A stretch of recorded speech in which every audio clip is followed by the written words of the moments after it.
Hip-hop. Anonymous. Saturdays.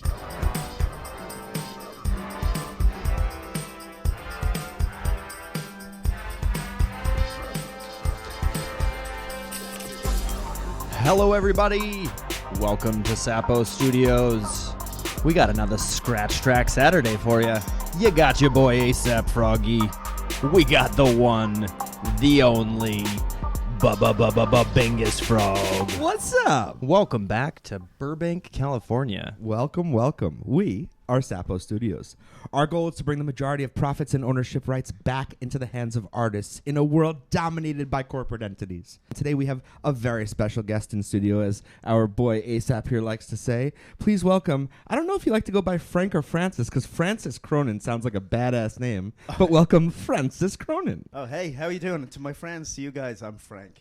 Okay. Nice. What's up, Frank? How Hey, about how you Frankie doing? Boy, or is it just Frank? No, Frankie Boy's good. Frankie Boy's yeah, good? Yeah, Frankie Girl, probably a little offensive. So A we'll little bit. Yeah, this is a great studio. I just want to say that I straight appreciate that. I've never been in a studio with a dog that's annoying me, so that's really.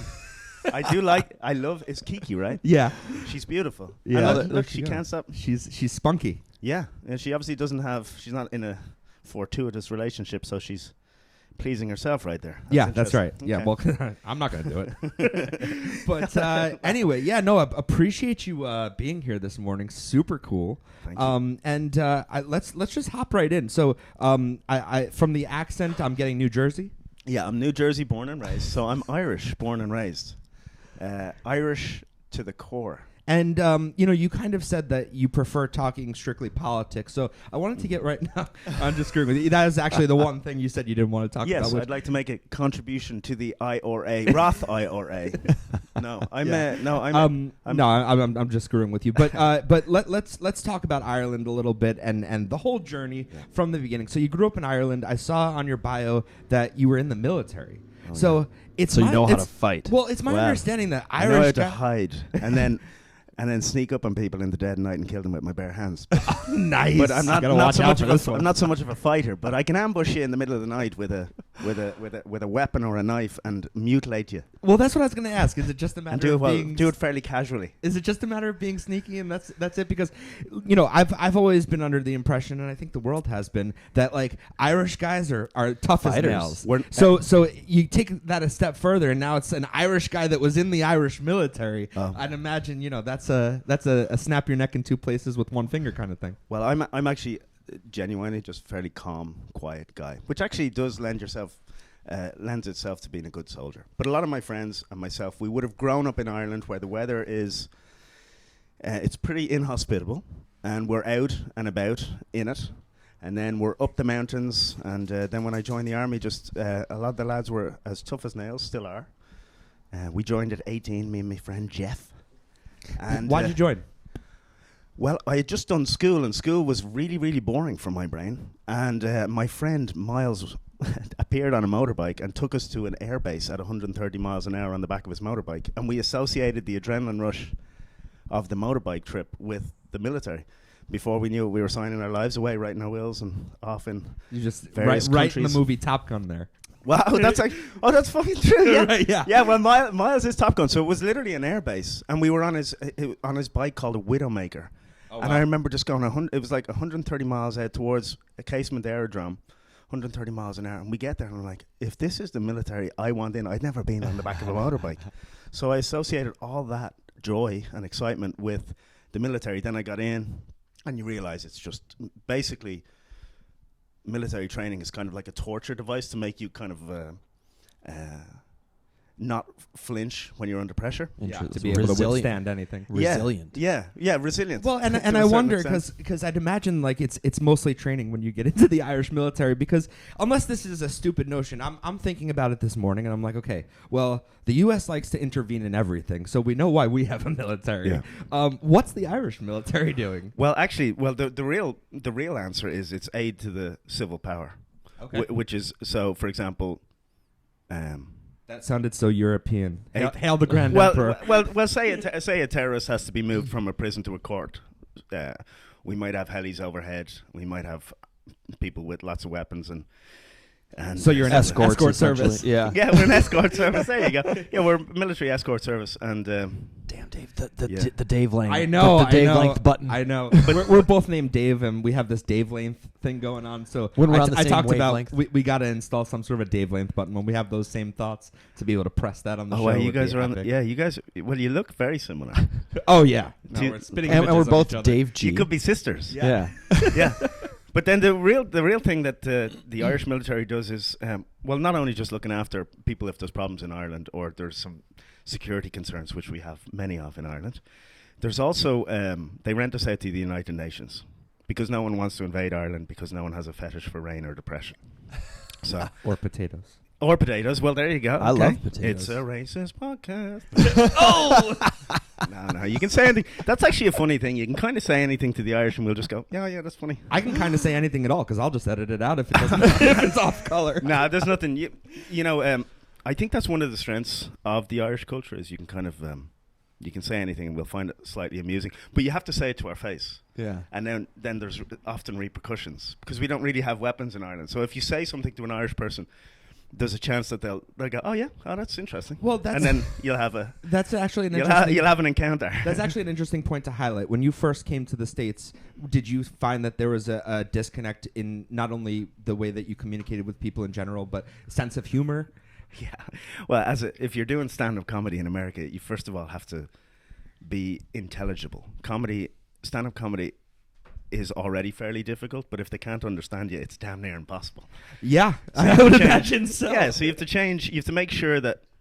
Well, first of all, you have to address it up top so that they realize, because otherwise they just look at you trying to figure you out like you're an alien. Like Right. what's wrong? Is with it this an voice? accent? Is it a speech impediment? Yeah, or should is I this be man- concerned, empathetic? Yeah, or has this man's brain got way too smooth and he shouldn't be on stage at all, and someone let him out of the house for the day? So you end up. My voice is not my original accent, so my accent has somewhat migrated from what it was where I grew up. It'll be more. I have a Dublin accent when I go home, when I'm around my friends, or when I'm angry, or when I'm excited. But in America, due to showbiz, I've kind of got an accent that's more intelligible to the smooth American brain. Does that force you to slow down your speech so that you can articulate all of the words even further? It does. Like, for example, now I'm aware that I'm in a stranger in a strange land, and so my goal is to make sure that anyone listening can understand what I'm saying. But there is a chance, and I'm sure at least 5% have already tapped out. They're like, "What is he singing? Is he? What's wrong?" So let's just pretend for a moment that we were in Dublin. Okay. What would you sound like? If I were to ask you, was there a disconnect when you first came to the States and people understanding you? How would you say that if you were in Dublin? Well, if I had a Dublin accent, which this isn't my real accent, but this is more of a Dublin accent, so I'd be like, yeah, there was a bit of a disconnect when I came over here. I used to use the word, I'm going to the shop instead. Now when I'm over here, I have to say I'm going to the store and things like that. Or look at the fucking arse on that. Would be now when you're over here, if you say, "Oh, she's a lovely lady. I'd like to approach her gently." Right. Cancelled. Yeah. But the Irish in general are just very friendly, and they want you to have a good time. Yeah. And it's also a small island, so people are very polite to each other because if you're not, you'll meet their brothers, and it's game over. So Okay, so people are generally respectful, but it might be out of fear. they're friendly, they're polite, respectful, they're a good time. Why'd you leave? Well, would you believe that in Hollywood there's more opportunities in showbiz? No Yeah. kidding. And I wanted to come over here and I wanted to get to know. I wanted, like most. Let's get serious for a while. You ready, Toby? Yeah. Where's the dog? Okay. Well, you get Dog's one over life, here. right? You get one life, and if you're in the military, you generally get hit with that realization a little bit younger. For example, when I was in the military, I signed my will at like 21. Then went to Africa. I was in the jungle over there, and you just get a kind of like a very visceral hit of how short life is and how real the shortness is and how finite it is, and that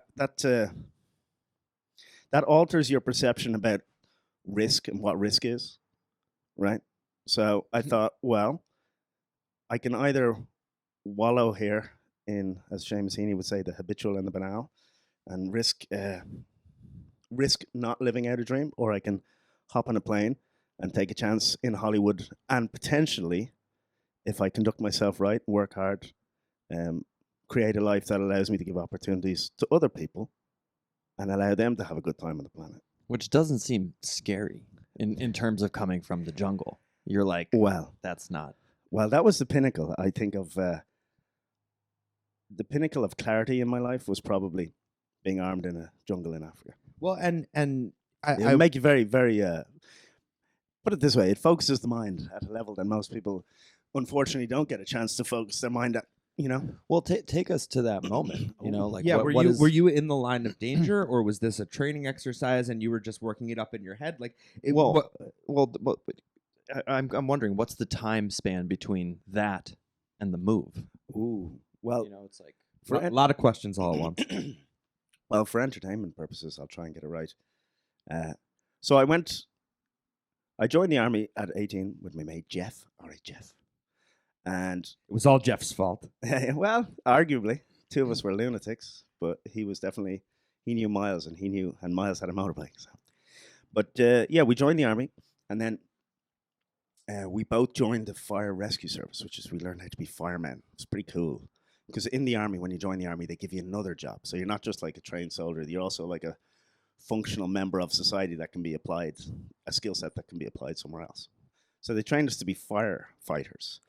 And that got it was great. Great guys, great excitement, lots of training, lots of fitness, and very exciting. They did all these cool backdraft stuff and all this kind of crazy stuff, putting out fires, cutting open vehicles. But after a while, it's training. And so you join the army. Most people who join the army want a visceral hit of adrenaline just to feel alive or feel focused, right? Some people walk into a room in life and there's two people there and they get that, like they're stimulated. A lot of military people or people who need a bigger hit of adrenaline would need to jump out of a plane to get that same hit, right? So I'm sitting in the army and I'm thinking, this is cool, but I feel like I feel kind of sleepy. It definitely doesn't feel like I felt on that motorcycle going 180. So. Yeah. Well, yeah. I love the inflation. It was 130, but now it's 180. By the end of the podcast, yeah, it'll be 300. Yeah. So around 2005, you can apply to go overseas and take a chance. That's really what it is. So I signed a little piece of paper saying that I wanted to go, and then they bring you into a little room and they say, "Have you thought about it?" And then you go, "Okay, so where would you like all your things to go if something bad happens?" You sign that. It's like, wow, okay. So then it becomes more and more real. And then you say goodbye to all your friends. You have a drinking party. Say, "Hey, I'm going out." And go. You go. We went to. We had a big party up the mountains, at this pub up the mountains, Johnny Fox's. And I remember the singer going, "Hey, so he's going over to Liberia, West Africa, with the United Nations, with all his friends, and they're gonna do peace enforcing." And I remember going, "Whoa, this is real." And still talk about two words that don't really sound like they jive. Peace enforcing. Well, the older we are going to enforce peace on you. Well, yeah, that it is a conundrum because the older you get, the wiser you get. You know, you're part of an apparatus that maybe isn't serving. Hopefully, as you get older, you get wiser. That's the idea. Yeah, in theory, but you know, when you're a soldier in the United Nations, you do get a real. It's palpable the difference that you're making because so as a peace enforcer in the United Nations, your job is to facilitate aid agencies delivering food and aid, and nuns get to orphanages alive and stuff like that. So as you're driving through the town, you have people like screaming at the sides of the road saying thank you, thank you. It's a very pleasant soldiering experience. It's really cool. Yeah, it's not like going into a war zone. You actually go in after the war zone, and then you're facilitating peace. You're facilitating peace. Well, put it this way: it's like if there's a bully in the school, you need to have a bully to beat the bully. Mm-hmm. So what the United Nations does is it trains soldiers to a level, and then applies them with overwhelming numbers and force to make sure that no one even raises their head above the parapet, so that the society can get back on track. So you truly are peace enforcing. It's like, oh yeah, you want to take a shot? Well, here's some of the most highly trained people with the best weapons, night sights, everything in your village. Right, and Best of luck taking a shot at these guys. and that is Wild. kind of a Yeah. thought process of a lot of agencies is that just the presence alone can be enough if it looks like Yeah. a powerful enough intimidating presence. So if you have the numbers. Yeah, yeah. And at a political level, they're probably doing all sorts of shady stuff. Oh God, here we go. We're getting into politics. Well, It's the only thing Frank likes to talk about. Yeah, right.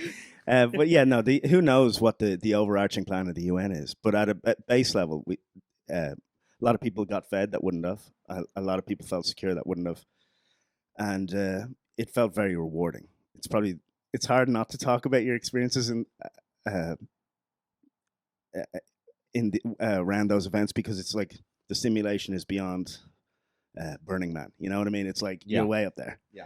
And it's all it's a clean burn. You're not using any substances to get to that high. It's just you're in a jungle in a tent with a weapon, 150 rounds strapped to your chest, sleeping around with mates who have your back, feeling invincible, with night sights checking on things.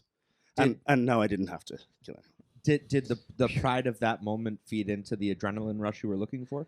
Like to be able to help those people and to get that appreciation? Right. Yeah. Do you know what's interesting? It felt very rewarding, and it might be why a lot of military people lean towards religion, is because you do feel that when you're not chasing things for yourself and you're putting yourself at risk, you get this weird dopamine reward system hit that feels like you're getting a little tap on the head of appreciation from God, which is I can understand at the limits of risk, or at the limits of potential self-sacrifice. You start to get this. You start to understand many things all at once, and that's a kind of an elucidating process, which gives you complete clarity about what's good and bad in life. And then that's why people, I think, who are in the military lean towards what they believe is God or good. So, sorry. Go ahead. And was it Some of them go haywire and start blasting people for no reason, but let's not in my gang. Yes, Thank let's hope goodness. not. Yeah. And let's hope you don't just right now. No, I'm very. Yeah, the turn is coming. Yeah, it could happen. I mean, this podcast is enough to set anyone up. Yeah, I know. The But dog alone. Is it that moment of clarity that you're talking about now, and describing, that led you to say, "Hey, I want to pursue a career in comedy and stand-up and acting"? Well, a lot of people, when they're in the military, they don't realize that because the whole job of a soldier is to diminish in their mind the risk that they're taking so that they can execute their job. Mm-hmm. So all my friends, and I have to wake them up sometimes, don't realize that they were doing oddly high-risk stuff in foreign countries, because they've been programmed to think that it's just a Monday. Right. And then they get out of the army 20 years later than me, and I'm talking to them going, hey, dude, it's going to take you a few years to slip back into society where people don't do what they say they're going to do, and that the people beside you don't have your back. And so a lot of people, when they come out of the military, are not adjusted, let's say, to dealing with people who are flaky, or who are irresponsible, or... I wasn't in the military, and I have a hard time with people like that. But yeah, no. Yeah, and there are gradients on that. That's on a spectrum, right? Absolutely. So, and also the challenges aren't the repercussions of getting something wrong outside the military aren't as high. And so it's hard to find stimulation. So hence why a lot of stand-up comedians are ex-military. I didn't even know that. Yeah, an awful lot of them, especially at the lower levels. And then it doesn't mean...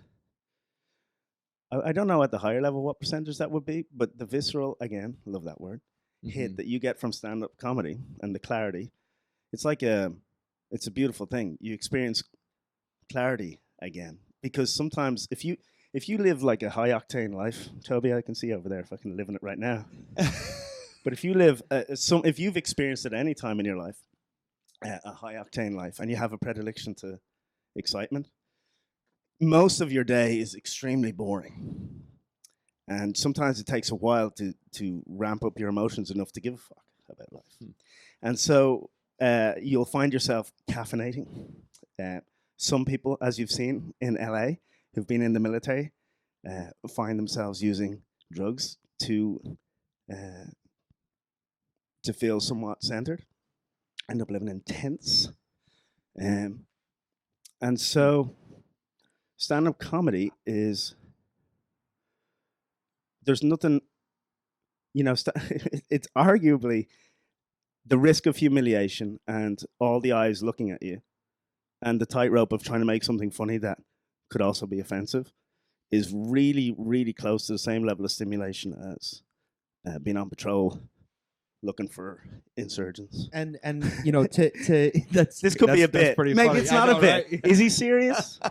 And to that same level where we were talking earlier about coming to the U.S. from Ireland and whether or not there was a disconnect in terms of your sense of comedy and things, because as a soldier you do get desensitized to certain things so that you can handle them, and like you say, it becomes just a Monday. Are there certain things where like you're constructing a joke initially and you're like, oh, so this guy's arms get blown off, and like you're just like totally not realizing, you know what I mean? Yeah. Like completely desensitized to the point where people might be shocked and disturbed by some of this stuff, but you find it hilarious. Well, no, Dave, because I'm a rational human being. Oh, okay. That's who, how it who goes. held on to my mental As long state. as you don't lose yourself, you're fine. I was blessed. There's different levels of military service. Kiki wants to get out and take a whiz. The stories were getting too intense, but She'll be all right.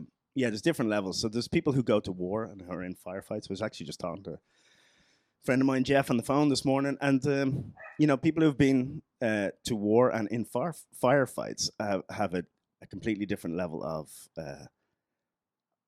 I guess you would call it trauma. Yeah.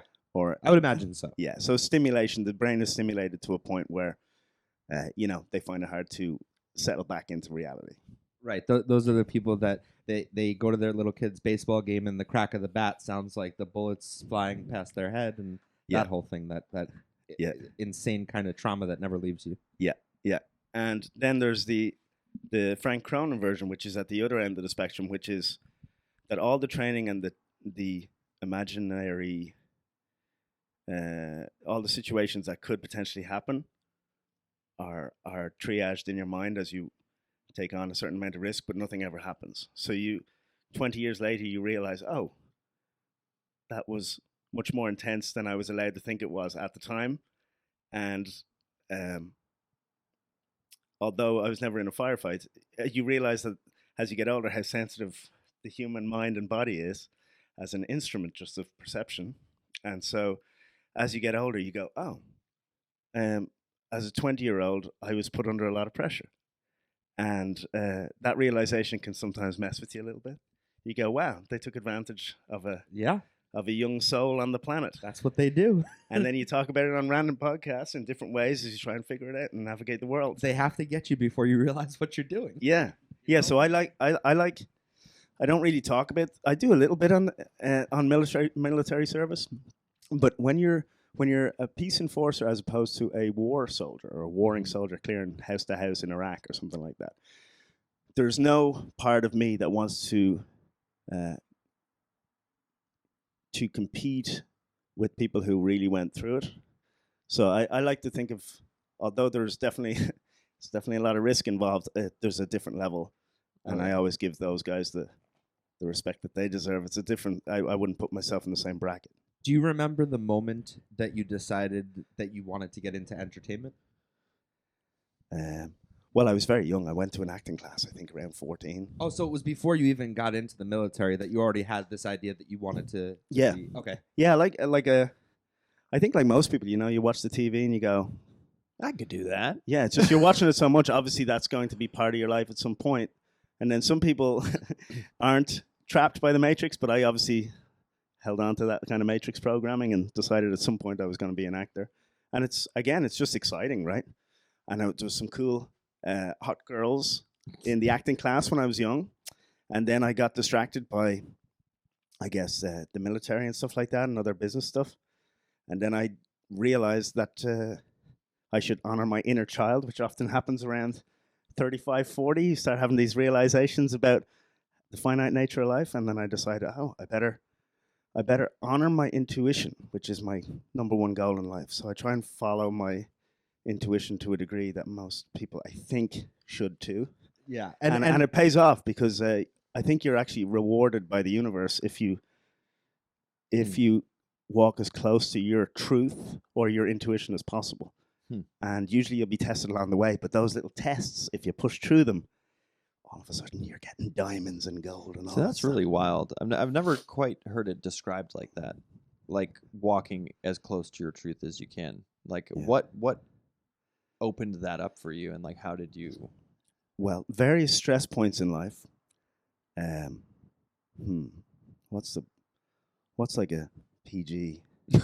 Doesn't have to Rated be version. PG. Yeah, man. This All is right. Well, hey, look, so life at different points in life hits you with hurdles, whether it's the death of a friend, the death of a loved one, sickness, unexpected wildness, trauma in your life, whatever it might be, and then you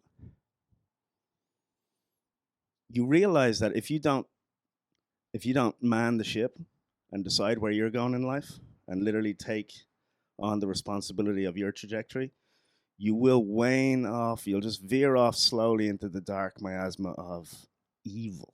Did you At have the any direction? What's that? Did you have any direction, or you're just kind of like feeling like blindly? Like, Well, say for example, we're all talking here, right? At the extreme end of a bad decision would be me whipping out a weapon and blasting you three here, right?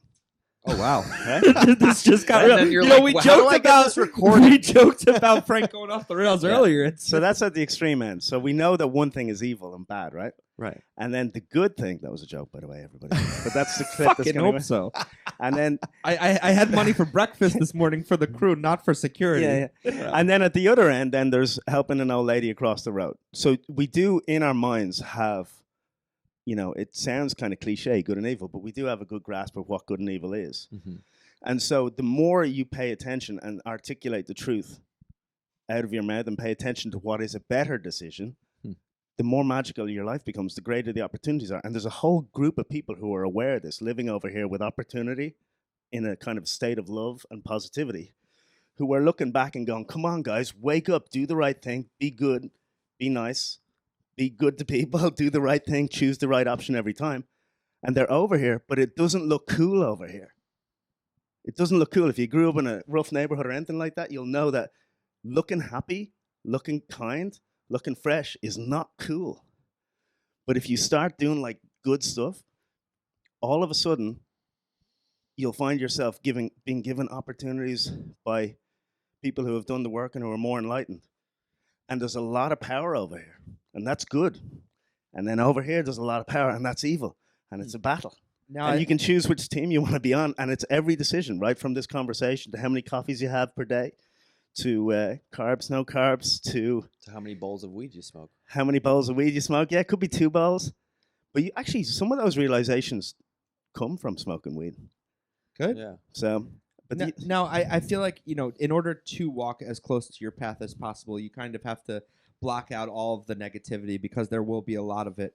But, and I hesitate to throw this word out because my intention isn't to label it as actually crazy, literally. But, the way that people say that people that decide to go into the military, that's crazy. Like, I could never do that. And it's less about literally crazy and more about I could never imagine doing this myself, so the idea of someone else doing it is beyond my comprehension.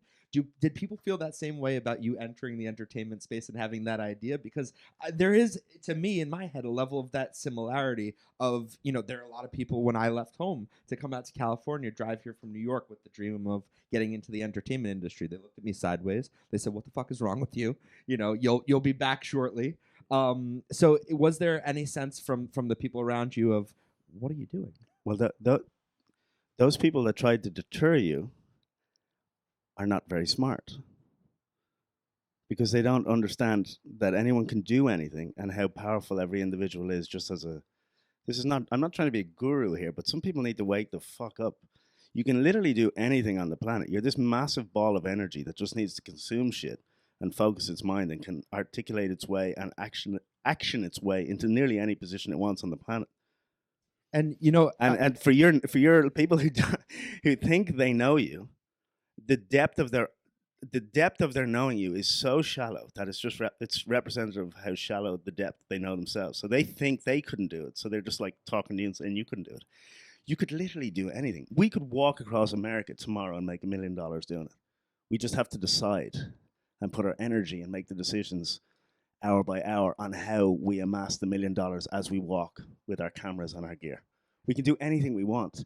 The problem is that nobody can remain sane long enough because the whole world is torturing them from the sides with doubt and like your friend, people who you know, like coming up to you and saying you can't do that, and it makes you doubt yourself. I was going to say then you start. It's like other people doubting you, but then you start to doubt yourself. So how do you turn all that shit off? And there's a little bit of fear that's involved with walking close to your truth, in some way, but probably not as much fear as being in the jungle. Well, I don't want to lean on that. That was almost 15, 20 years ago now. But I don't want to lean on it too much. It's like your exposure. What is it? They call it the inflection point in a character story or a inciting moment. Yeah. So, gosh. How do you overcome You have to be very careful when you're talking about, like, you start stepping into this guru life coach thing. I have no idea. I generally live in a whirlwind of self-doubt and the desire to achieve nearly all day. That's great honesty, and I appreciate you just not making up some bullshit to sound cool on the podcast. No, dude. Like, the world in general is a terrifying place, and the more life experience you have, the more HD your perception becomes. So you can literally see the amount of things that could go wrong at any given moment. The more experience on the planet you have, and so sometimes being dumb means you can't see the potential roadblocks and hurdles ahead, and so you execute effortlessly, and people are like, "Whoa, dude, fucking yeah, how'd he do it?" He's dumb, right? And Toby here has preached that to us so much at our meetings. You know how many stupid people are just pushing forward and succeeding because they're not quite thinking about it. They're not. He goes, you have to realize that you can't be so hard on yourselves because there are a lot of people out there that have no clue that they shouldn't be doing this. Yeah, and a lot of it's just brain chemistry. So you're up against your own brain chemistry. So I think the first thing to do, and these are just little projects I'm working on myself with, is to get as mentally as chemically clean as possible in your mind. And that usually revolves around diet, cutting smoking, cutting drinking, and then also the people you hang around with who spike different emotions in you, which, are the impetus for different chemicals moving through your body, serotonin and stuff like that. And then you have to decide whether or not you should keep that person within your sphere of influence, because if they're in your sphere of influence, they're going to mess with your brain chemistry and they're going to throw you off. So if everybody here is positive, the chances of you executing 100 podcasts a year, very high. If someone can't regulate themselves and then brings bad chemistry into your brain, bye-byes opportunity, bye-bye everything. And so it's quite excellence, it seems to be. And again, I don't know, but I'm working on it. No, and we appreciate this is your perception. Exactly. Well, I think about this all the time. This is truth, and I think you're speaking your truth. You're speaking like you said moments ago. Like this is something you're working on right now. Yeah, and I think it's important for people to hear that. Yeah. So, well, cool.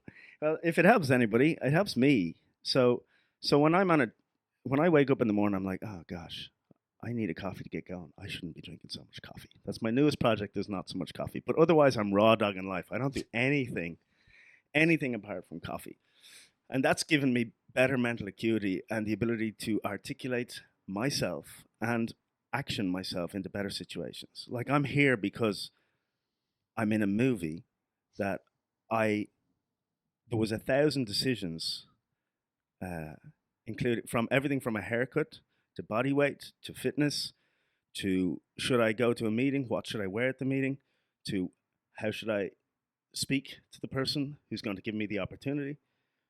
So these are all things that don't happen to me. I make sure that they happen by making choices that give me the best chance at every decision point to win. I love your perspective. And one thing I do want to go back on. But I'm also fairly relaxed too. I was out on a date last night. I'm chilling. So, but there is a gear, and maybe that's the military cadetship officer training of just like I can turn it on. There's a part of my brain that does hierarchical organizational structure at a fucking matrix level, but in general, I'm like a mess. But when I get stimulated and I step into, when I get stimulated to a point, usually with caffeine and desire to achieve or passion for something, the clouds go away and the mental acuity kicks in, and then there's a sense of being on your purpose, which is walking close to your truth, that energizes you. Some would say at a spiritual level, Dave, and makes you almost invincible, and in terms of your own perception. And so then you can achieve things that you wouldn't be able to achieve if you weren't in that state. And so the thing is to do and say things that you mean, and control your body chemistry as much as you can, and surround yourself with people who are doing the same. And slowly over time, all the difficulties and all the complex people around you, they kind of get like, well, I can't be around him. He's a little too focused on his purpose.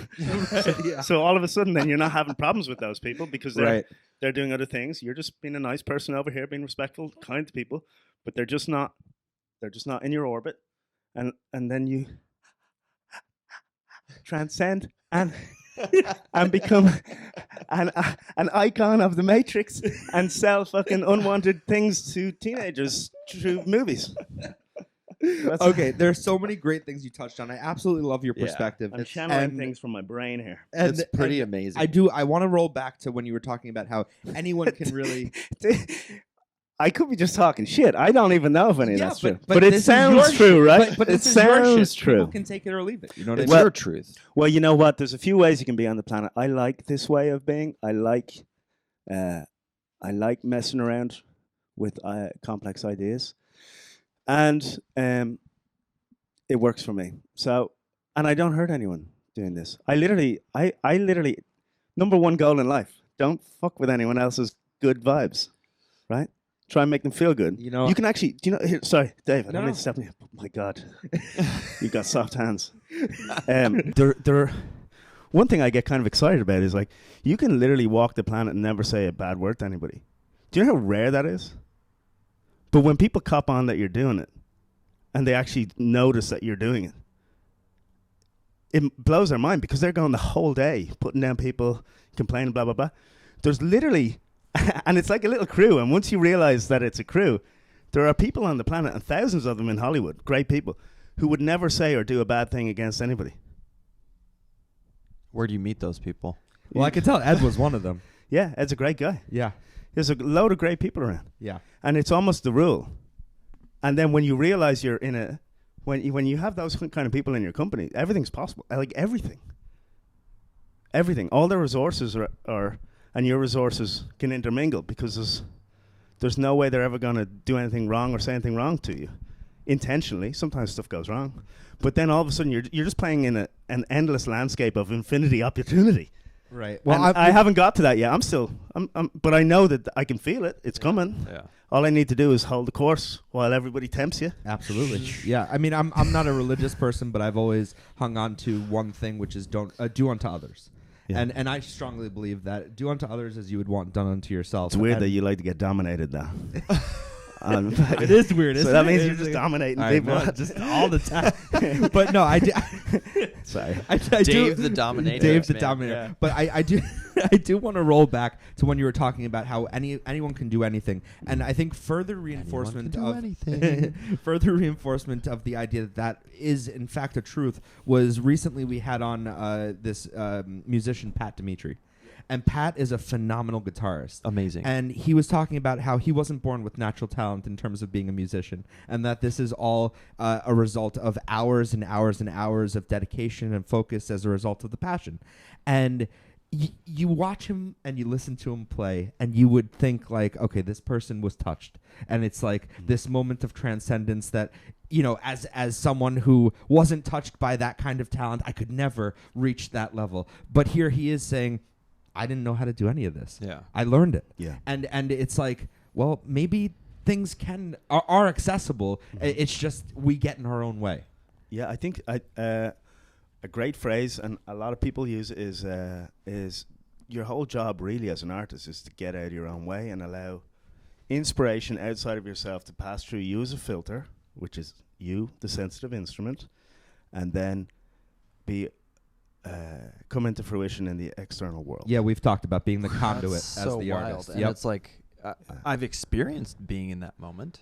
like making art, Mhm. and it's amazing. And it seems like, how do you recreate that time and time again and make the clouds go away? Dude, When you're saying earlier, And I think that's what he's talking about, is leaning into that positivity, realizing that you don't have to shit on people in order to continue with your life and to- decisions. yeah, that you it's make. everything And comes down to decisions that you choices. make. Is what I'm gathering from Yeah. everything that you've said. Is really what it boils down Well, to. I'm very much a work in progress, right? So I say these things because I know that if I speak them within about 10 years, I know from my life experience that if I speak things with clarity and envisage them in my head, that 10 years from now, I can't control the timeline, but that they'll come to fruition, say for me getting sick. Because people and yourself are attracted to what you put out there. It's like that date I was on last night. She actually was an artist, a painter. So I'm already fascinated because she's an abstract painter. Well, let's see if there's a second date before I mention you. Yeah, right. But she was really sweet. She was really sweet and so in tune that she had this vivaciousness, this glow in her eyes, because she had her brain chemistry right. She's just fully focused on channeling. We even talked about her channeling inspiration, emotion, and everything out through the tip of the paintbrush into this thing that she's not even controlling. She showed me the stuff. It's fantastic. Like, We should have her on the podcast. Maybe that could be your little slide in. You know? oh yeah, maybe You know, maybe I get a Yeah. second date out of Yeah. it. There you go. Yeah, no, she bought the tacos at the end, so I don't know if there's a. I bought the drinks, and then she goes, "Let me get the tacos." I'm like, oh, shit. Does that mean shit. there's no second date? No, I think that's actually a good thing. Oh, really? Because I think that's a whole thing on TikTok with women now, is like that it's good that they like. I think it's a good sign Yeah. if they pick up Hey, it's one side. She seemed cool. I'm stoked because she looked so alive. And it's so attractive when someone is. You got me on the first date. I'm You had me at hello.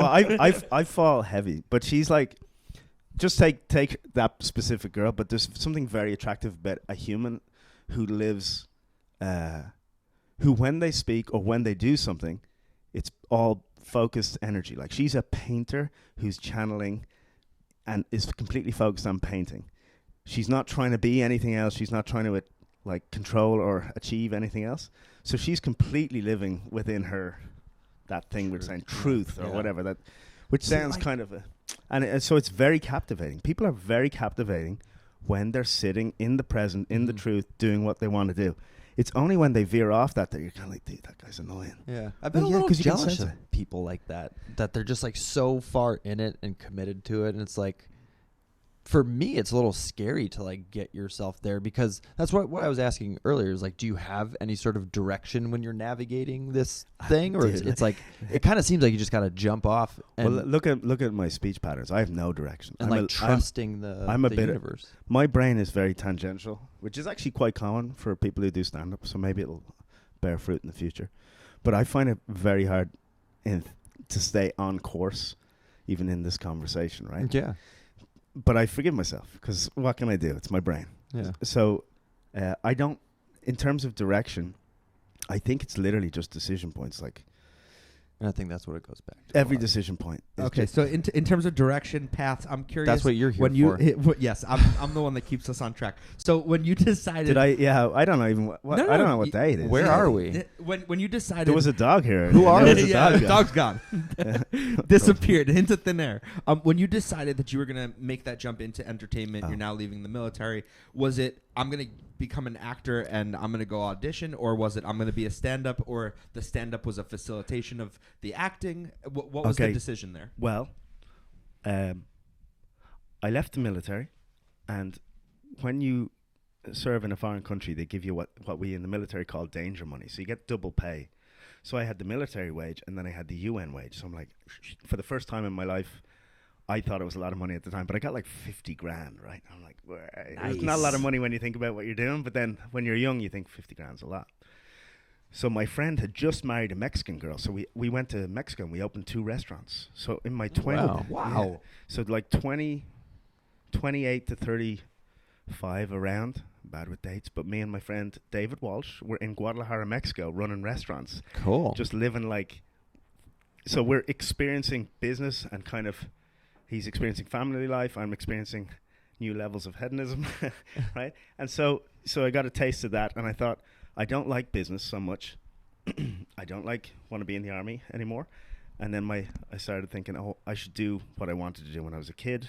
So we sold the restaurants because he wanted to move back to Ireland, and I wanted to move to Hollywood. So we sold the restaurants, and I had a chunk of change, and then I put all that money into studying at Stella Adler University. Nice. I was going to make a joke when you said I put all that money into acting classes. And I did. Yeah. Well, I did, and I came here, and I had to. Go. Yeah, and then it's taken me. You know, it's an expensive skill. It's taken me years to get back above the breadline. They say if you want to make a lot of money, start a religion. I think start an acting school. But hey. Well, yeah. Well, you know what's great about it? A great acting school like Stella Adler Academy is you're in there 8 hours a day, and then you're at home for 6-7 hours trying to get ready for the next day. And if you know, there's a never-ending depth to every profession, and to most people, acting looks extremely easy. Like, what are you doing? You're just saying the lines that you memorized. But if you try and do it, and you try and really do it at a high level, there's a gradient to it. There's a spectrum. There's TV acting, then there's like performances that actually move people, and you only get to see the nuance in it the more time you put into the sport. It's like podcasting. Like a few years from now, you guys be like, "Whoa, look at those early episodes." Another example is like boxing. Like until I took boxing classes, like I just thought I was watching people punch each other. But then you notice little nuances of how their footwork is, like how they're using the jab, like little things like that. It's like, oh shit, now it's actually fun to watch. Yeah, and you see those things. Well, I and think like, also, you know, you talk about who you surround yourself by is very important and keeps your focus. I think when you're in some sort of a program, because I've been in some of those acting programs, that when everyone is of the same mindset that they're trying to learn about the craft and grow, it's a facilitation to where you grow so much more because of who you're surrounded by and the power of like numbers of this group that want to learn together. Well, repetition, and also if you're coming, I was Irish Catholic, then military, and then business. So my access to I was like normal human, empathetic, right? Somewhat sensitive, to be honest. Probably shouldn't have joined the army, but to be able to manage emotions and deliver emotions, say over a theatre play for 90 minutes, where you have to cycle through everything from indifference to love to hate to jealousy to rage, and do all that while speaking words into someone else's eyes. That's like a big transition for an ex-soldier, ex-business guy. So it very much helped me to break down those walls. I remember one time I'm in class, they got us some stuff you do in acting schools is insane, but it's actually effective. So they gave us all crayons like kids, right? And I'm drawing a picture of they say, draw yourself. So I drew myself a little smiley face. And in one hand I had like, I can't remember what I had in one hand, but in the other hand I had a gun. And then they told me, and I was like, whoa. Jeez, so that just like, because you're not thinking, it catches you out off guard. I'm standing there, and they're saying, okay, now plant your feet and say something about your life. So I said something about my life. I just started crying.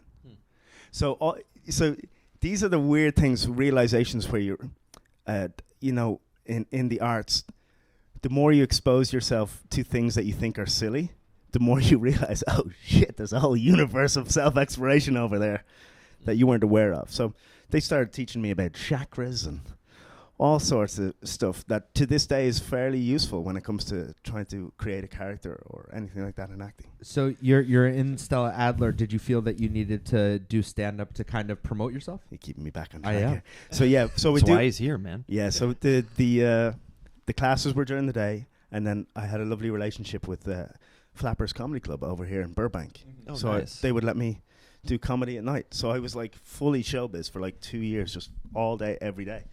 And that really helped. Just classes, then flappers. Classes, then flappers. I was hosting the late night open mic on Saturdays at midnight for like 4 years. Oh, wow. Which is having a guaranteed spot in LA. Plus other shows around town. It was very helpful. That's huge. Was it just delusions of grandeur, or what gave you the idea that you were funny enough to go on stage and talk to people? Well, yeah. People laughed. Right, but before you get on stage, what? Just socially? Your friends, yeah. Well, you can't. Well, it's very. Look, there are a lot of class clowns and people that are funny socially that doesn't translate when you get on stage. Stand-up is hard, yeah. Just like the acting classes, stand up is a craft, and I kind of want to get into that a little bit too. But most comedians will actually say this, or people who practice comedy Toby, will say this is that most of their friends are funnier. Like, I just remember all my friends were funnier, so I'm always trying to replicate the vibe that I had with my mates. Mm-hmm. Which is, you're trying to do that on stage with a crowd, like live in real time. And sometimes you hit, sometimes you miss. And I don't think it's so much delusions of grandeur, but it's like it's a problem that's really hard to solve, and it's annoying. And if you have my mentality, you want to be able to solve the problem. So I'm like, every time I get on stage, like, I have no problem saying it, I'm trying my best not to like fail, embarrass myself, humiliate myself, and say something of worth. And if it's not of worth, that's funny. And like, I miss a lot.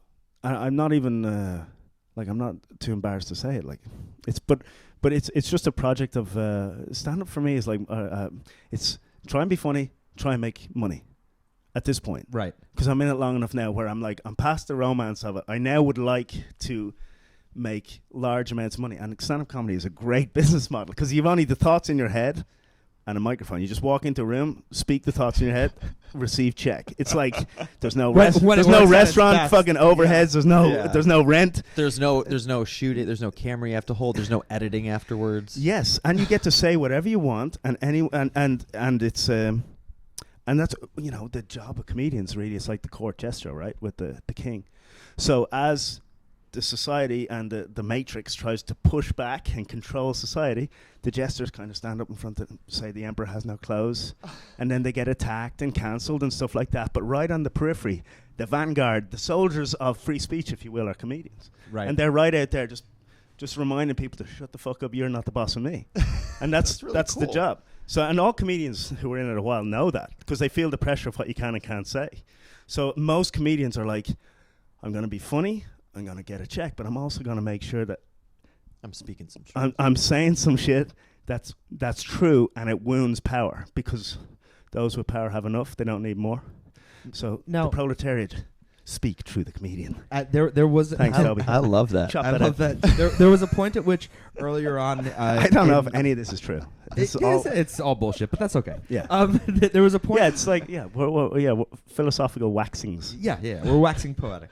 There was a point earlier on in my life when I was initially getting into acting, comedy, and all of that, that I decided I wanted to try stand up as well. So brilliant. I did some stand up in Brooklyn.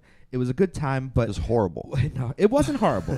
I definitely had some stuff that didn't go over, but I had some stuff that did, and the feeling of stuff that does go over massively outweighs the stuff that doesn't because there's no high like it, as I'm sure. Yeah, you it's know, like an no inoculation. rush like it. Yeah, it's like those little laughs up top. It's kind of like you're. And I say this about myself, is you're so dumb to the whole thing that you think it's worth doing it for 10 years. right. For free in coffee shops. Yeah.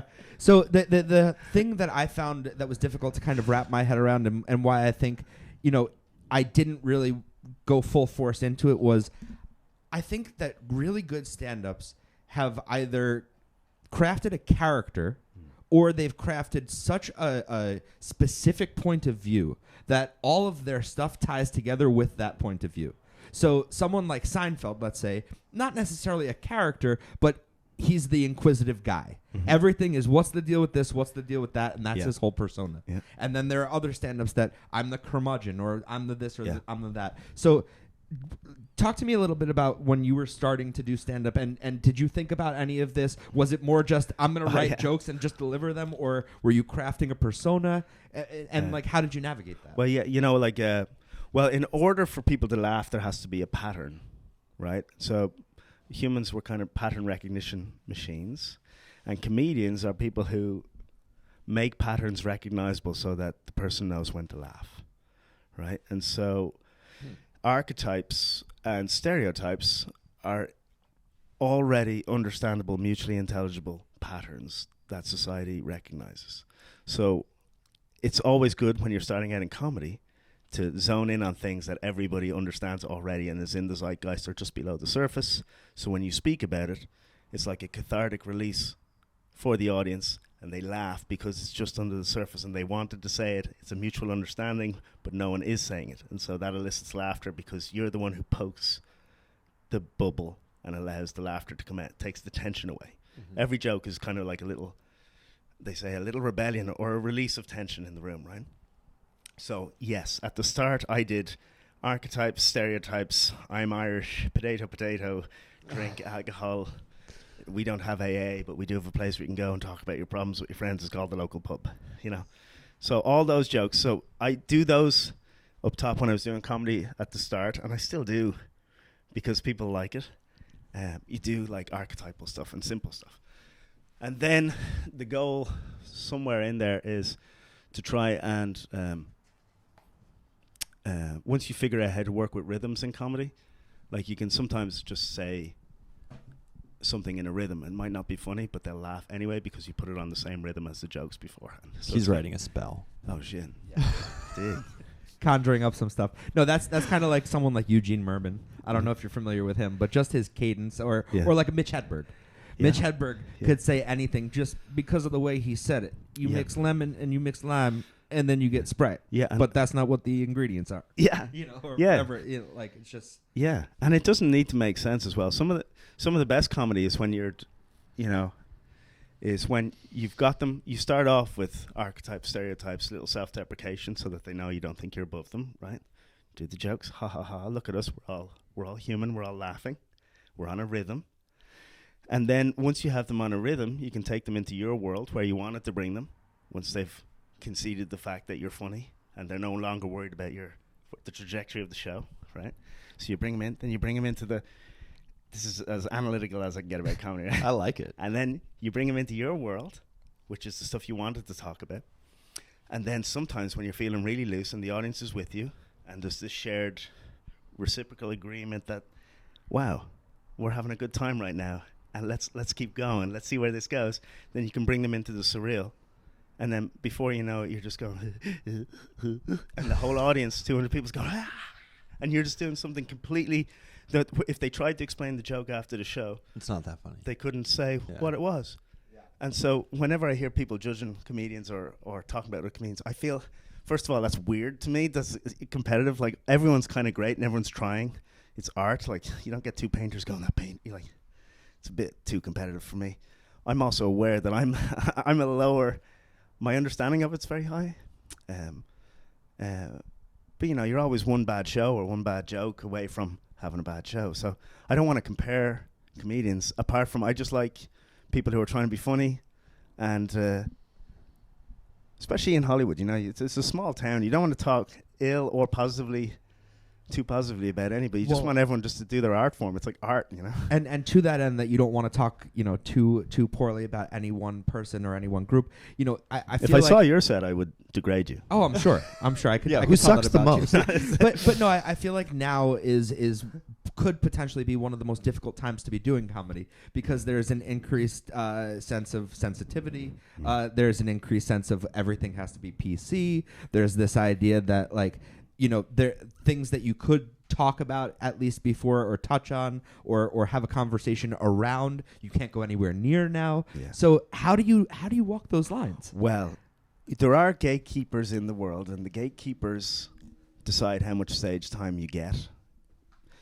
And so tactically, if you just look at it from a tactical perspective, you have to select your comedy that will allow you to get good. So you need to select your comedy that will allow you to get enough stage time to get good. Because being a good comedian is all about how much time you spend on your feet talking to a microphone. And you're trying to increase that at all times. But realistically, you should probably be working like you have your little book there on what you want to say so that you leave the planet having expressed truth and thus pushing humanity closer towards a consciousness that's bearable for the long term. So ultimately, you're just working towards a place where you can finally say what you really wanted to say. Yeah, well, I think that's it. Most of it's survival up top. But in general, like, comedy's better when you're not supposed to say it. It's more fun. There's more tension in the room to pierce. So I personally don't find... There's some things I wouldn't say anyway just because it's kind of rude or it's like it makes people sad or upset. And there's also plenty of territory out there that you can talk about things in more accessible ways for people that actually allows them... Like, if you're talking to somebody who's going to get offended all the time about something, why not try and craft a joke that allows them to be elucidated, right?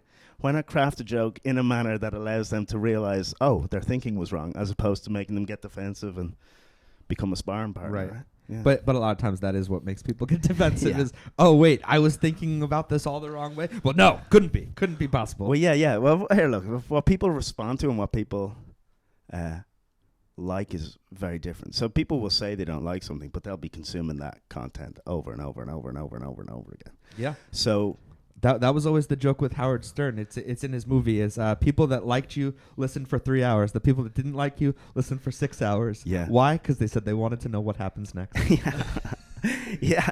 Well, yeah. I mean, what an interesting guy. So I think a lot of people would be raised in an environment where they would never feel comfortable speaking aloud what he says, right? Because it's like, wow, he's just saying that. He's just asking that question that way.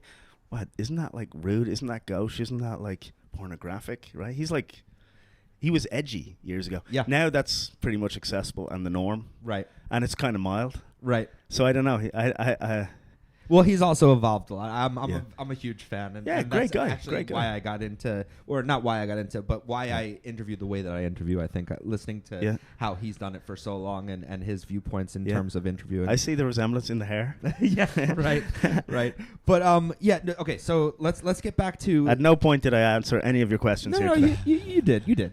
But I want to get into how you broke through to be then opening for Kevin James as a stand-up. Oh well, here, look. First of all, yeah, that's great. What a. Or am I not allowed to say that? No, it's great. I So mean, you advertise it. No, it's yeah, I do. So yeah, It's actually a lie. yeah, so it's a lie. It never happened. No, I had the great privilege of acting opposite Kevin in a movie called Guns Up. It's coming out later this year. Yeah, Which you and just saw the everyone premiere. should definitely go see it. I just saw Guns Up, written and directed by Edward Drake. Yeah, who talk about really nice people and people that you were talking about these groups that exist of people that wouldn't speak a bad word on others and are just magnanimous and kind. Yeah. Ed really just strikes me as one of those people. I don't know him probably as well as you do, or really super well at all, but he seems like such a sweet man, so dedicated to his craft, interested in helping out other people that are good people. willing to help us out. Yeah, it's just He's aiming. You don't meet he's a lot of aiming people at like that. he's aiming at the good, and he works really hard. And he's he gave me a great opportunity to play like the comedic foil opposite Kevin James as a buddy thing. So And I don't want to give too much of the I'm plot really away, but not it's, just kissing your ass. You did a great job. thank you. Yeah, Thanks. You Yeah. saw the screening. Yeah, he went to a screening. Yeah, I- that's how you guys met. Yeah, Yeah. It was. Really I'm cool. I'm stoked. So I'm stoked. It's definitely even Toby might be impressed. When does it come I out? think you might be. Yeah. When does it come out? Towards the end of the year is what I know, and it's just been kind of. I don't know exactly what I'm allowed to say, but it's the biggest movie I've ever been involved in. Melissa Leo's in it. She has an Oscar. Christina Ricci is in it. She's Christina Ricci. Louise Guzman, amazing woman, brilliant person, lovely person, and really talented. And then Louise Guzman, hilarious. And then me, opposite Kevin James. I can't believe it. So So it's very nice. How wild is that to be walking into the first day of shooting? You're walking on set. You're seeing all these people. Like, are you listing that in your head? Like, there's Christina. Yes. She's Christina Ricci. The pressure, the pressure was extreme, but thankfully with stand-up comedy and formal acting training, I was well prepared and well versed. But they did actually. You were resilient in those Yes, moments to I be able was. to withstand the pressure. At that moment, Yes. I did an impression of someone who was calm. That's literally what I did, and then I delivered what I thought. I had been rehearsing my monologue. With the first scene was that they gave me. I think Ed was messing with me a bit, but he gave me my big monologue. Was the first time I was going to be on set. So I went into the monologue, and then the guys, Luis and Kev, were messing with me. They would interrupt my monologue with like ad-libs. So I'm like falling apart at the seams here under pressure. The crew, these movies, there's 100 people on set. Yeah. Some of them are in trucks down the road. These are big operations. Yeah. And it's my debut, and I'm surrounded by very, very, very talented people who are extremely qualified, and extremely nice and humble. That's honestly, legends. All of them. That's That's probably always the great. coolest thing to hear about that is that, like, humble. I've been in Hollywood a while, and I have met complex people, but these guys, Kev is a gentleman, and we got on very well in between takes, banter and stuff. So he found out. Well, I let him know that I did stand up, and he very kindly offered to take me on the road. So we did some shows together. Okay, He plays big audiences. So it was really Just cool. hold on a second. So like Yeah. in between takes, you're like, yeah, do some stand up. Is it right then that he's like, oh, you should come on, or is it after you guys kind of like had a few days on set? He's just a really great guy. So he would he just wants people to win, and he's a very generous guy. So just, hey, I got a tour coming up, come on the road, and I go, yes, please, thank you, I'm there. Yeah. And You don't even have to think about it. yeah, and Well, and you know that's Sweet dude. also the other part of it is the work that you put into your craft is on one hand building the material and all of that, but the other part of it is being ready in the moments when you get called up. Right. And I think that's so important, Right. and that plays into all the stuff you were talking about Yeah. about mental health and about like keeping your body clean and your mind clean, who you surround yourself by. It's like there's that saying we've talked about on the show before, luck is hard work meeting opportunity. Yeah. And you really have to be ready for that moment where everything clicks to step up into the big leagues and to take your shot. well, there you have it. Now he's so nice and so capable, and the man's moving like the wind. He's an extremely capable human. He's making movies. He can fight like a champion. The movie's action, guns, everything like that, and comedy. So he's like an extremely capable human. He probably would have invited me anyway because he's a gentleman. But Because I'm funny. No, yeah, well, no, because he's a gentleman. And like I had, but the fact that I was ready for the opportunity, and I got 10 years of stand-up comedy under my belt to be taken on the road. It would and that I was clean cut, and that I was straight talking, normal human. That I imagine played into his offer.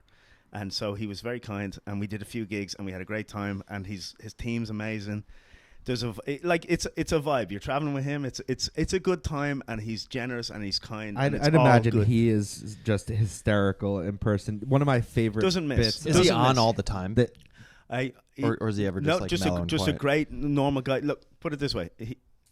He would fit in right here, right now. Great guy. Yeah. He's like a G. No, all I wanted- He's changed the trajectory along with Edward Drake of how I perceive myself and the way I position myself in Hollywood from now on, because he's a great guy. That's amazing Yeah. that you have that exposure now to be able to re-envision yourself in some way, right? Yeah. That's- And you kind of see it coming. You see you get little glimpses of how it might turn out, and then you prepare yourself for opportunities that you see other friends in comedy getting, and then you act your little socks off in a movie, and you remain polite and calm as the pressures of showbiz mount up, and So that's why you you want wanted to break. take your socks off here. Yeah, I did.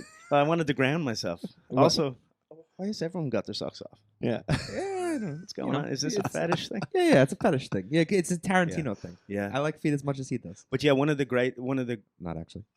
there's a one shot in the movie,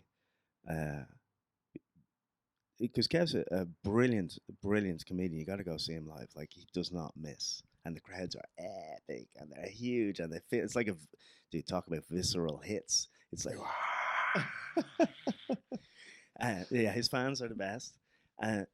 But he's also an incredible fighter. Do you know that? I mean, I could tell from the movie. Yeah. Like, Okay. I wouldn't want to Yeah. be on You the saw opposite there's end a of one that shot guy. in the movie where he takes out like 6 people in his own home. The one shot goes on for a few minutes, culminates in something pretty epic, and it's like that's Kev. That's awesome. He's Don't go inside that man. his That house. man is built different. Yeah. When you talk about him being a brilliant stand-up, I wanted to touch on, there was an old bit of his that I always found absolutely hilarious where he talks about, even if the fucking bank is empty, you got to go through the lines. So I'm in the bank and there's nobody there, and you see him doing the physical comedy of running back and forth on the stage, and he's talking to the teller, I'll be right there. 1 minute. I'm coming. And that bit just killed me. Yeah, the dude doesn't miss, and also Christina Ricci. Incredible as someone who I obviously have a real love for acting, and I care about the work prior to when things roll, and it was so obvious that she put in incredible work. Some of just what's going on in her eyes during some of the scenes. You just can't do that at the drop of a hat. You had to build a whole situation in your head. And Yeah, deliver the lines I don't and want to stuff give like anything that. away about the movie, but I have to say she did a phenomenal job. And there are Yeah. things that I'd love to touch on that Yeah. are more specific. Yeah. But Yeah, obviously. and then Melissa Leo, an Oscar winner. yeah, I don't know. Did I mention? Toby, did you hear Did that? I mention I'm in the movie with an Oscar winner? I saw Melissa Leo on the Melissa screen, Leo. and I didn't know she was going to be in the movie. I was like, holy shit! Yeah, so Melissa Leo from The Fighter, Yes. the movie, who has an Oscar if I didn't mention it. So she's in the movie, and she delivered an incredibly grounded performance that virtually impossible to do, and that's like the nuance we were talking about in acting. Virtually impossible to do that She's an as a Oscar human. winner. Yeah, there's a reason she won an Oscar, so she's brilliant. And then Luis Guzman, who's a G and a gent and a great, Who is also hysterical. yeah, and a fun, nice dude. Yeah, he along with everybody there just kept the set light, and yeah, Luis is so funny in the movie. So the whole thing, top to bottom, great experience. I don't want to talk about it too much more, apart from it's coming out at the end of the year, and it's called Guns Up by Edward Drake, and it's action comedy, and I would say there might be a sequel.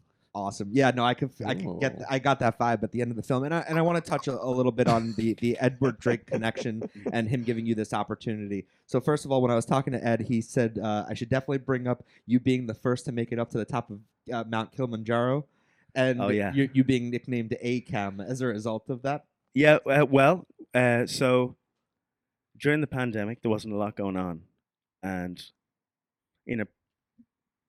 many years ago, I used to do like adventure stuff. So I walked from San Francisco to LA with no tent. Survival. So there military. was like some truth to you saying like we should go walk across the United States as a group Yeah, and make $1 for $1 million. million. Yeah, Like, no, there's- yeah. So I walked from San Francisco to LA in 6 weeks with no tent, just sleeping under trucks and under bushes with a roll mat and a cell phone. We were raising money for homeless healthcare Los Angeles. Did you film it? Yeah, there's some footage. There is. It's on a timeline in a laptop in a box. It'll probably surface if I get a bump. I need Right. and It'll show up on Jimmy Fallon. yeah, Yeah. and then we did another one then in Ireland. It's called Rough Set. We did another one in Ireland, the dead of winter, across Ireland in 7 days. Rough sex? Rough Set. Oh, rough set. Rough Set. It's a play on words. Well, you have a dirty mind. Yeah. So I was somewhat known on the internet by a small group of people for doing adventure stuff. And anyway, a lady contacted me, and this lady, Mandy Horvath, is a bilateral amputee, so no legs, lost in a train accident on her 21st birthday. Oh my God. Yeah, Mandy Horvath. She's actually in my house in Ireland at the moment with my parents in their 80s. wow. Yeah, she's over there speaking at The Hague in Europe. So she stopped off to meet my parents on the way home. That's so cool. That's Yeah. awesome. So Edward and I, Edward ponied up, and we flew to Tanzania, and she climbed the highest freestanding mountain in the world, Mount Kilimanjaro, hand over hand with no legs. Wow. And we filmed it. Ed, me, and Laffrey, brilliant cinematographer. Yeah, you might know. Matt Laffer, yep. And towards the top, you get altitude sickness. And luckily, for some reason, I was the only one who didn't collapse. The military. Well, you know what? Resilient. It could be just, could be weird brain wiring or whatever. I got sick on the way down though. But so I got to get the final shot. It's like I don't want to overdo the guy. It's cooler when other people say it, but I don't want to people were suffering and I got lucky. Right. And so I got to get the shot of them hitting the top of the mountain. Okay, I'll without- paint it for you. so- Since so you're Ed- saying Ed- all Ed that. Ed financed the whole thing. The guys shot everything and know what they're doing. I was literally I at that time was not in any way knowledgeable about camera work or anything like that. I don't know what we've been talking about, man. No, I'm just kidding. No, actually, like your perception of being an artist is truly inspiring. Wow. There's been a handful of people on Do the you mind show. putting that on an NFT? Yeah, Send it to me. yeah. Well, I think Picture me. I think his perspectives of just being a human being. Yes, You know what I mean? totally, And I think totally. that there. No. You hear this, Mum? but in how it translates to being an artist, I think Yes. there's a lot that people could watch from this and and I think be a lo- like, why the hell am I sitting here watching a YouTube video? I need to get off my ass and go Well, make whatever I want of myself. Are you telling our listeners and viewers stop to watching stop our watching shit and walk and away? go pursue your dreams? Well, I would say, I would say that a lot of artists feel like this, and would articulate the same thing, which is probably an indicator that it's true about what motivates people and what makes good art, and what pursuing the truth and trying to speak what you believe to be true into existence. That seems to be what a lot of people end on, that as when they investigate themselves, they come to those conclusions. Yeah, but I'm not saying anything original, but because everyone's who investigates making art and what it is and where inspiration comes from and honoring your inner child all seem to come to the same conclusion, probably means that the consensus means it's true. Right. Yes, but So as that's good to know. As I'm just sure to know you're that that's- aware, like things are easier said than done, right? And so when you're talking about how there are people out there that go around and don't speak an ill word of anyone and this and that, and it's like, yeah, that's a nice sentiment. I'd love to live my life like that. Yeah. But then there are those But you moments just where you talk get shit about everybody. No, but Yeah. there are moments where you get caught in the reality of your life. Yeah. And you're like, oh my God, I'm doing the exact thing that I would prefer not to do right now, Right, yeah. just out of second nature. And that's Or out where of obviously necessity, but it's not, like not necessity. I think it's just training. It's Yeah. ill training. We've been trained to react in certain ways as a society that aren't necessarily the right ways to react. Yeah. And you have to untrain, and that takes a lot of time and energy to be able to put yourself in a place where you're actually acting what on you're those things. And I think a lot of what Frank was talking about was speaking those things into action helps you get to that place. Yeah, well, yeah, sometimes as well. It is boring if you're puritanical, or like saying only the good thing all the time. It's like boring. You're not even going to be able to get a date. Like people want, you have to have like some edge, right, in life. But if you generally lean towards doing and saying nice things, you people of a certain ilk surround you, and it's pleasant. And there's more opportunity over there than people would think, because people are sick of life's hard enough. Life is finite.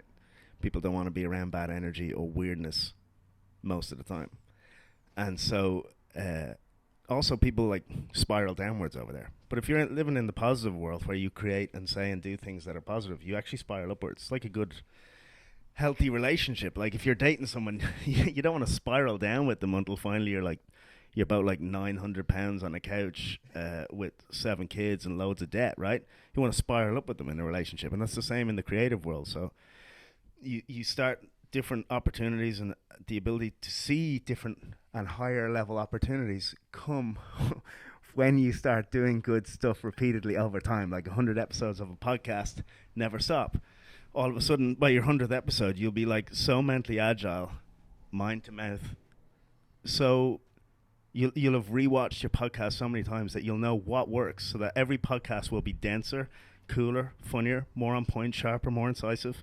Then you deliver that out into the world, that product's better. Yeah. Guess who gets a second season?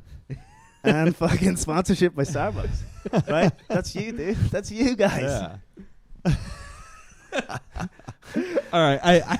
I love you so much, man. You're so great. The one I do think we should Talk for a living. I'm a yapologist. It's perfect. I want to wrap things up and give you your time back. But the one thing I did want to ask you before you leave is, as an actor, as a performer, is there any sort of a dream role or a dream character that you would love to play that you've always thought, man, if I could just play, whether it's a biographical character or whether it's a type of character archetype? I'm ready. Yeah, go for You're it. like, I get it already. Stop talking. So, Yeah, okay, I know, Too I many words, man. over-explained. Land the plane. Land the plane. So, underdog, hero's journey. I call it's actually a concept I call it pitchfork, but it's basically ex-soldier living in a tent. Opening scene, he's watching the TVs, just this wall of TVs, LEDs, TV shop, and he's watching the government just forget about the people, start another war. He's like a homeless veteran. He goes back to his tent, decides to kick drugs in that moment and start a rebellion of veterans from the street, and then makes his way all the way to the White House, becomes the president. That's wild. Yeah. I want to do that. Hey, Toby, arc. are you writing this down? Toby's a phenomenal screenwriter. Toby, Are you writing it? I'll take a creative by credit if you do the writing. Well, Frank, Project Pitchfork. I cannot thank you enough for being here today. You've given us so much of your time. You've been so generous. This has So been generous, dude. No, you. I literally have been. nothing to do. Do you know what? Do you know what? Do you know what's good about this is? He's like, you gave me a free bagel. I was telling her I got the free bagel, but also I told the girl that, hey, you try and be like, I have so much free time, it's ridiculous. But I try to be like unavailable. So I told the girl, hey, I got to run into this podcast. Trying to be busy. I got to run into this podcast, but as soon as it's over, I'll give you a call. So like the longer this goes, the more unavailable I seem. She's so hot. I don't think I can hold on to her. You could tell her, listen, it was only supposed to go for an hour, but we went over because they were really fascinated. They with were what I was gr- they talking were about. great. Yeah. They were great. No, You but- should go on their show. Yeah. No, being unavailable is like, I'm so like relatively efficient. I'm realizing efficiency is not. Girls want the guy that's not available. I've noticed. So I have to be more. You're like, I need to get busier yeah. because I just came. I'm like, yeah, I'm here. Yeah, what do you Just want? responding to the text messages Yeah, immediately. when they come yeah, through. triple texting. Yeah. Yeah, Like, you want to pick me up? You're like, yeah, I don't stand a chance. I need to get so busy because I like, you get so efficient. You can get efficient in life to the point where like nobody has time to miss you, right? so that's another downfall of AI. It's gonna make you less. Well, no, you've been telling me for a long time with like day jobs, like people need to get on utilizing those tools so that you could do your job in half the time and then have the rest of that time back for yourself. But then you're not gonna get any ladies because you're available all the time. well, yeah, So you need to be. you don't act available. Frank just told you. Yeah. Well, You gotta seem like you got a little something going on. I'm learning. What We're shuffling some things around. Yeah. I'll pencil you in when I can. Yeah. Well, the other, I think that, and this is good just for all the, because I know this podcast is mainly watched by incels, Yes. right? Is don't get too upset if you get rejected because, as my ex-girlfriend once said, she says, "What's for you?" As she's breaking up with me, what an epic like burn. She goes, "What's for you won't pass you." She's like philosophical And I'm not for you. And I'm just she was so.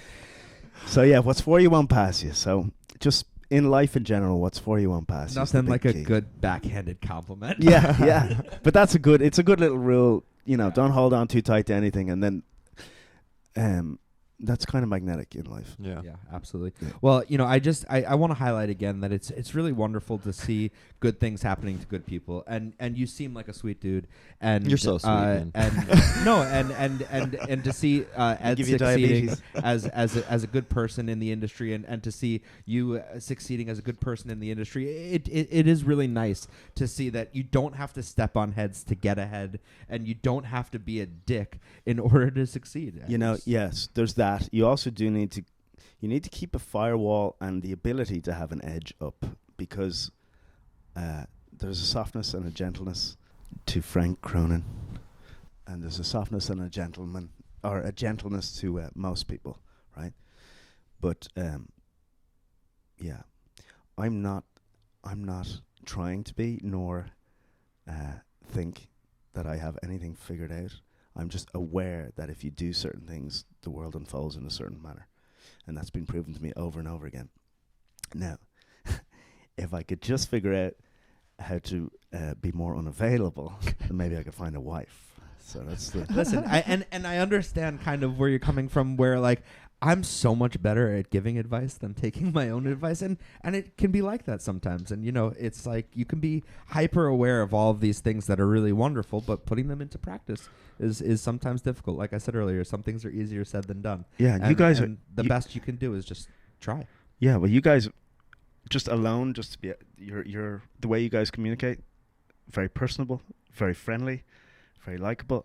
There's literally no reason, as long as everyone here can hold it together, that you guys don't have great success. Yeah. So it's just a matter of It all boils on that last part, that we all can keep it together. Yeah, you heard it here, folks. Frank said we're going to be successful, so if you don't like, comment, and subscribe, that's on you. That's exactly. The whole thing is hold it together as you gain altitude, because that's it. The air gets thin, the brain gets a bit wonky, opportunities, hedonism, all that stuff. So just stay grounded.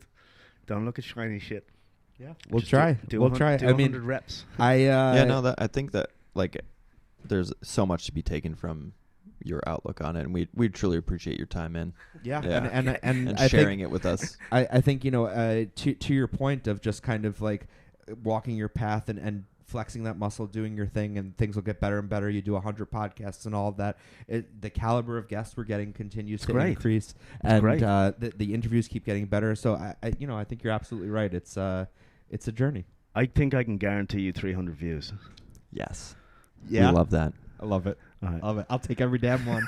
That's all I got. I got no followers. That's dude. fine. That's fine. 300. This I'll is, do you take know it. when this video will resurface in like 15 years? And they go, geez, he was dialed in back then. I was like, little do they know I'm going outside to get into a car and sleep in it. Hey, listen, I'm just psyched that we get you before Fallon. I know. I'm telling you. Like, you know what? I saw this screening, and I have to tell you, the same way you say you don't doubt doing this over and over again will find success. After seeing you in that movie, I have no doubt you're going to be successful. I don't know whether you take this as a compliment or not, but I got a real, if I'm saying the name right, Reese Ifans vibe. I don't know. I'm super celebrity unaware. Okay, you ever see? I gotta Google. You're like, yeah, that's right. I'm gonna Google. Yeah, no, I like him. He's you great. ever see the movie Little Nicky with Adam Sandler? Yeah. You remember his schnapps drinking brother? Yeah. He was also in The Replacements as the kicker that says, "I'm wiry." Yeah, I'll check it. I don't know who this is. Okay, yeah, but that's but I'm gonna check. I don't it know out. who you're describing either, but Yeah, that's fine. he's That's great. fine. He looks Yeah. just like him. Yeah. No. But it just also kind of does a lot of comic relief roles, Yeah. and is a fantastic actor. Has a kind of a similar build to you, and I could just see you being as massively successful as he is, even though you don't know who he is. No, hey, dude, if the I won't hold on too tight. I will see what happens. Yeah. And I will make myself. I will be ready. I will be fit. I will Yes. be trained. I will have access to all my emotions. I will be deliberate in my speech and my movements through Hollywood. I will associate myself with good people and good opportunities, and I will avoid difficult ladies. and you see what he did there was he gave you all a meditation that you can now go ahead and play back the end of Yeah. this podcast over and over again. You'll While just be you laying sleep. there with Yeah. Frank's voice in your ear. I Yeah. will be good. I will be humble. Yeah, that's it. I will find success. Dude, we got like 7 endings to this podcast. Yeah, I know. We've We've been wrapping it up for like 20 minutes. This is what ADHD on steroids looked like. So I apologize. Kiki No. found it interesting. That's all we know. Yeah, no, then, and so did we. And with this, we say thank you again for coming out. Yeah, and, thank you 45 more times. All right, we're actually going to wrap it up. Thank you all for listening to these replays, because if you're listening to my voice, that means you found us on Spotify, Apple Podcasts, YouTube, one of those places, and we appreciate you being a viewer and a listener. And we will see you next time for another exciting episode of Sapo Studios Scratch Track Saturdays. Sapo Studios, out. Thank you, man. Thank you, guys. Thank you. Beautiful people.